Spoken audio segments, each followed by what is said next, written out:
केंद्रिका को इंग्लिश में न्यूक्लियस बोलते हैं।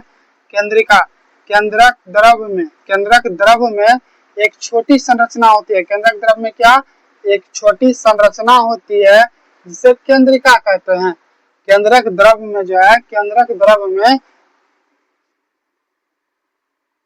ठीक है, यही केंद्रक द्रव में, ये क्या है, केंद्रक है ना, ये केंद्रक है। केंद्रक द्रव में एक छोटी संरचना होता है, यही है ना छोटी संरचना, इसी को क्या बोलते हैं, इसी को केंद्रिका बोलते हैं। ठीक है, केंद्रिका बोलते हैं। केंद्रिका का खोज फोर्टेना ने किया था। केंद्रिका, ये जो बिंदा दिख रहा है ये क्या है, केंद्रिका, केंद्रिका है। क्या है, केंद्रिका है, केंद्रिका है। केंद्रिका की खोज जब फोर्टेना ने किया था, इसमें आरएनए जो है, आरएनए कहाँ पाया जाता है, पौधे में। तो आरएनए जो है, आरएनए का संश्लेषण होता है इसमें, जो केंद्रिका में आरएनए का संश्लेषण होता है। इसमें राइबोसोम का निर्माण होता है। केंद्रिका में जो है राइबोसोम का निर्माण होता है। केंद्रिका में क्या होता है दोस्तों, राइबोसोम का निर्माण होता है।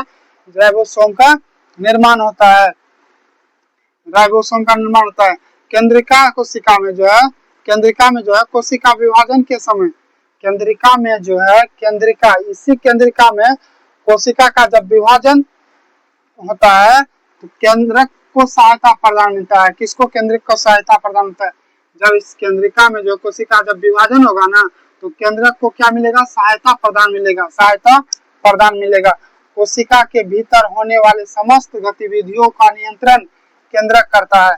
कोशिका का समस्त, कोशिका के भीतर जो है, कोशिका, ये पूरा क्या है, कोशिका, कोशिका के भीतर, कोशिका के भीतर समस्त गतिविधियों पर नियंत्रण कौन रखता है, केंद्रक। कोशिका, ये पूरा क्या है, कोशिका, सबका नियंत्रण कौन रखता है, तो केंद्रक रखता है, ये केंद्रक रखता है, केंद्रक द्वारा ही होता है। इसीलिए केंद्रक को कोशिका का मस्तिष्क कहा गया है दोस्तों। इसीलिए केंद्रक को कोशिका का मस्तिष्क कहा गया है। तो आशा करते हैं कि आप लोग को पूरी अच्छी तरह से समझ में आ गया होगा। अगर समझ में नहीं आता तो दोस्तों आप लोग कमेंट कीजिए, कमेंट कीजिए, हम कमेंट का रिप्लाई देंगे और उसको हम कोशिश करेंगे दोबारा बता करके आप लोग को अच्छी तरह से समझाएंगे। इसी के साथ हम क्लास खत्म करने के साथ